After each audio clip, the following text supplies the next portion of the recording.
The storm had felt like a rumor all day, but now the sky was delivering. For a second, like a knife catching a glint of light and refracting it in multitude, everything gleamed white. The lightning split the whole sky in half, and in that moment, it was brighter than daylight. The tops of the gravestones seemed to pulse like strobe lights in a nightclub before blackness settled them down again. She was kneeling in front of her sister's grave. She came here often. After all, that's what a mourning sister did. But she felt better coming at night. Shrouded in darkness, she could be herself, and she could feel what she wanted to, which sometimes was nothing. A cavernous, echoey space of emptiness. Perhaps there was a bit of pride, if she were being honest, along with a genuine sense of connection, even though her sister was nothing more than a skeleton 6 feet under. Funny, how it took death to rekindle a connection that hadn't existed since the womb. Either way, the emotions weren't appropriate for daytime mourning.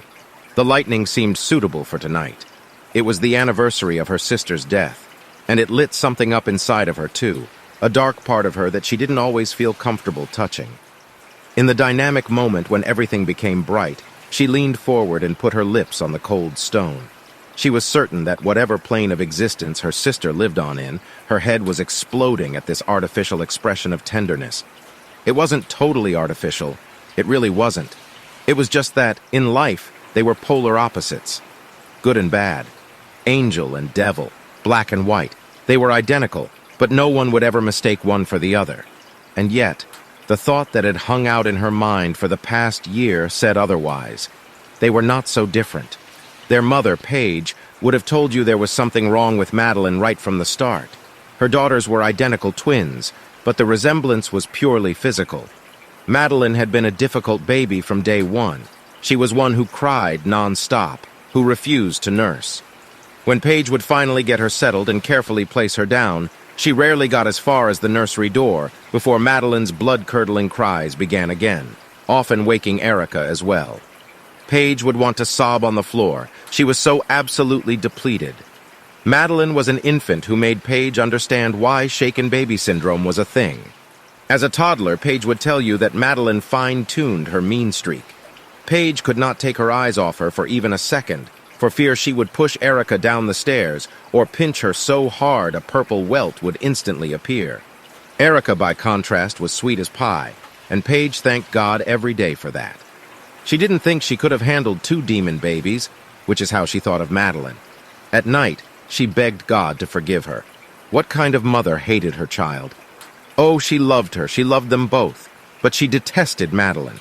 She wished for her mother or sister to offer to take Madeline for a weekend, even a day, but that never happened. Erica, though. She was quiet, ate and slept well, and was a child who lit up with a smile when you spoke to her, unlike her sister, who was more liable to kick you in the shin, the demon grin on her face.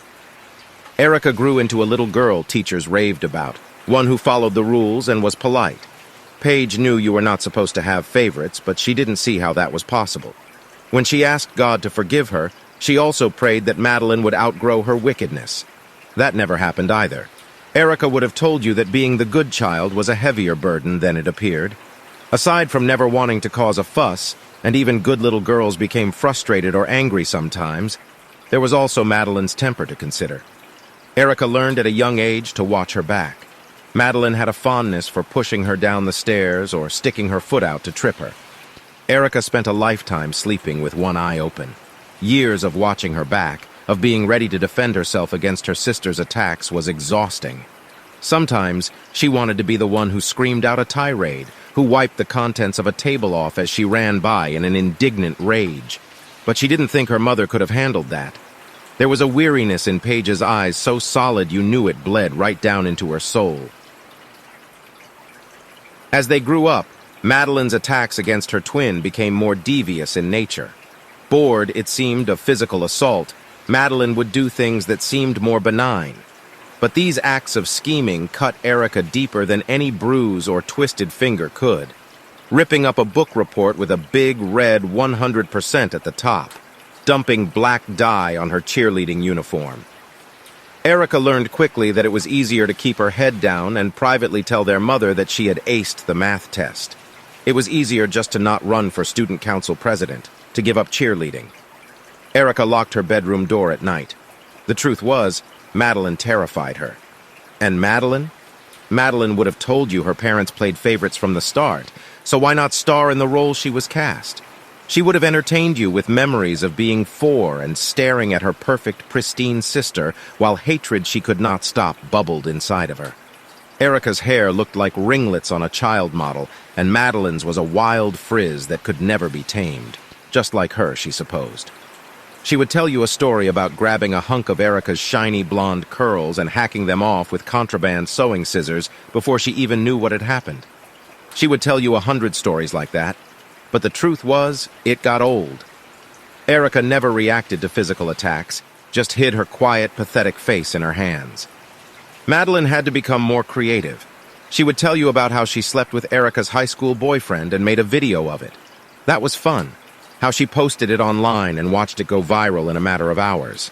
How she had kept her face out of the video so no one knew it was her. Everyone assumed it was Erica, but Erica knew. Erica knew because she was a virgin. Madeline knew this secret of hers because she had read Erica's pathetic little diary, the one with a pink patent leather cover and a lock that looked like it belonged to a 12-year-old. Madeline would tell you the best part was that Erica's boyfriend had no clue he was hooking up with the wrong twin. His eyeballs practically bulged out of his head. He was so excited when Madeline locked Erica's bedroom door and promptly took off her shirt. Madeline had chuckled after he left, and she watched the video, excited to see how this would play out. As she expected, Erica's good girl reputation took a hit and she broke up with her boyfriend. Good. Served her right. Madeline would tell you about how her hatred for Erica ran so deep she was unsure of who she was without it. Their father, Andy, wouldn't tell you anything because he had split years ago. It was no secret that his reasons for departure were hinged on the behavior of his maniacal, manipulative, psychotic daughter. Both girls had heard him scream this phrase at their mother, who was refusing to get Madeline help. Scream it as if instead of Madeline, her name was maniacal, manipulative, psychopathic daughter. They were only 5 years old at the time. Paige felt that Madeline was much too young to be subjected to testing, therapy, or medication. Andy felt the complete opposite, and so their marriage, which had once been a true love affair, although neither girl knew that, dissolved. Lightning spliced through the night again, and she traced the lettering on her sister's grave. She was glad she was dead. Oh, she would never say that, even though people probably expected her to. Even though her mother side-eyed her through silent dinners, the gaze of a woman mourning tinted with fear. She was pretty sure her mother knew that the accident hadn't been an accident. Paige would never say anything, though. Their mother had been through hell and back, losing her husband, a lifetime of a maniacal, manipulative, psychotic daughter, losing a child, which, no matter what the circumstances, was devastating. Paige was withered up, spent. Her movements were ghost-like, as if she had died alongside her daughter. It hadn't been murder or anything like that. There was nothing premeditated. In that sense, it really was an accident. But it felt as if the universe had offered up an opportunity. Like a giant hand had reached down from the sky and said, "Here, take her out. End all your problems." It was a beautiful October day. They had driven home from school in stony silence. The fallout of Erica's boyfriend's betrayal was still a fresh wound. She had parked the car and was gathering her things and then realized she needed to move it to the street. Their mother wasn't home yet, and she would need access to the garage. She threw it into reverse and immediately felt a dull thud, a heavy tap. Instinctively, she slammed on the brakes. And then, she let them up.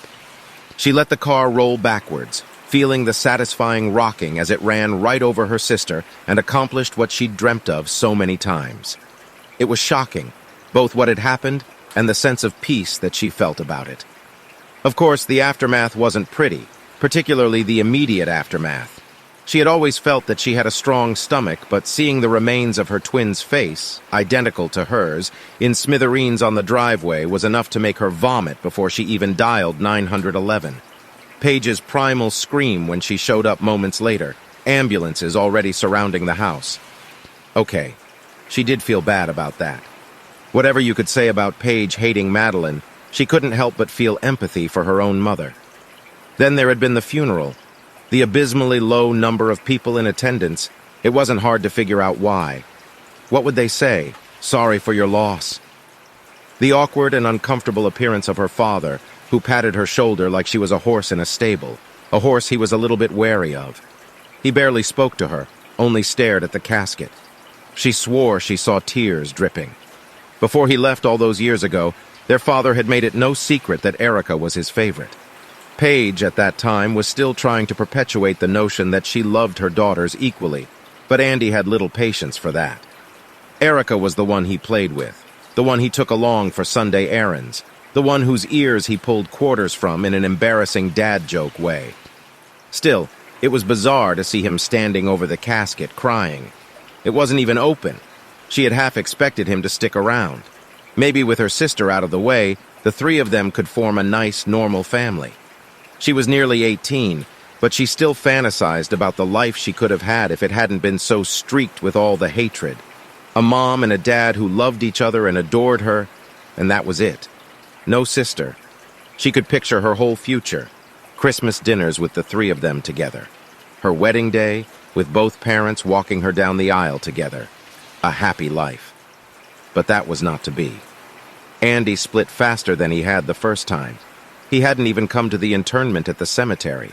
Rain was beginning to fall now, and she thought it was time to go home. She really didn't want to, because the biggest secret that she kept was that she'd felt closer to her sister in the year that had passed since she'd run her over than she had all her life. She felt a sense of aliveness, connection whenever she visited the grave. Sometimes she was almost a bit regretful. Maybe that connection meant that some way, somehow, they could have overcome their differences. Maybe her sister had just been playing the role she was cast in after all. Or maybe it meant they were not so different after all. As the rain began to fall harder, Erica traced her fingers through Madeline's name. It was a ritual she did each time she said goodbye. She traced the name, she whispered it into the darkness, and she leaned over and kissed the chilled, wet stone once more before standing up. It was funny. If it had been the other way around, if Madeline had crushed Erica with her car, everyone would have assumed it was on purpose. But Erica? No one would ever suspect that she'd had a moment to think, a moment when she could have stopped the trajectory of what was about to happen. And if they did suspect that moment existed, they would never guess that Erica would have taken her foot off the brake purposefully, intently. Not Erica, who volunteered at the homeless shelter and dutifully rinsed her toothpaste down the sink and never had a bad word to say about anyone, even her maniacal, manipulative, psychotic sister. No one would ever know. And there was a sense of peace now. At least she didn't have to watch her back all the time, always wondering what Madeline was up to. The space gave Erica time to think about things. The amount of energy that had been spent managing, deflecting, and watching out for Madeline's hatred was mind-boggling. Without her there was a lot of space. Maybe that was why she liked the way she felt when she visited the cemetery. It was familiar. Erica leaned over and kissed the gravestone one last time. She felt that jolt of electricity coursing through her, that piece of evil that seemed to come from Madeline. She had always understood Madeline's hatred because she felt the same way. She had just never done anything about it, at least until the day of the accident. No, they were not so different, were they, Brent? As Erica turned to leave, another bolt of lightning bent the sky white and purple.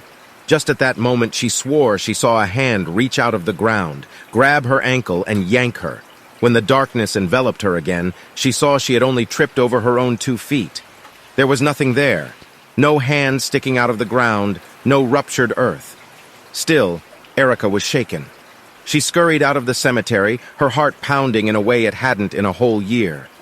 The entire time, she continued to look over her shoulder, expecting to see Madeline. She swore she heard her chortling behind her, but as she reached her car, she realized it was only the thunder.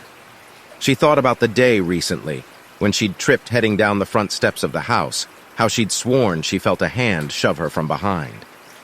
There was no one there, though, and she had chalked it up to needing her morning coffee more than she realized. Now, though, Erica wondered, wouldn't that be just like the maniacal, manipulative, psychotic Madeline to be able to cause trouble from beyond the grave? She quickly shook her head, as if to clear that thought away. This was just PTSD from years of abuse, leftover trauma from what she'd done. It was not Madeline. As she threw the car in reverse to turn around and hightail out of the cemetery, she remembered that day in all of its vividness, and she knew she'd done the right thing. There was only so much Madeline could do anymore, being dead and all. Erica was glad she was dead. She was glad she was the one who made it happen. Madeline wasn't the only one who was maniacal, manipulative, psychotic. No, they were not so different after all.